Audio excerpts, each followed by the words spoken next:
සුබ උදෑසනක් ඔයාලට. අද අප්‍රේල් 26 වෙනි සෙනසුරාදා.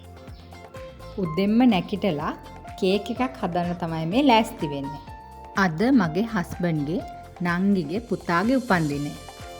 ඉතින් මං හැමදාම මගේ පවුලේ හැමෝගෙම උපන්දින වෙනුවෙන් කොහොම හරි කේක් එකක් හදන්න තමයි උත්සාහ කරන්නේ. විශේෂයෙන්ම මේ පොඩි දරුවන්ගේ උපන්දිනවලට කේක් එකක් හදලා ඒක සමරන එක තරම් සතුටක් එයාලට තවත් නෑනේ.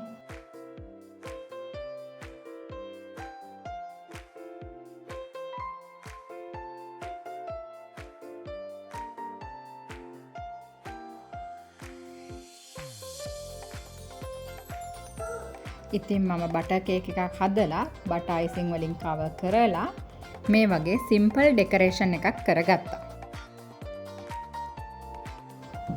ඉතින් කේක් එකේ වැඩත් ඉවර කරලා කේක් එකත් අරගෙන අපි ගියා උපන්දිනේ සමරන්න.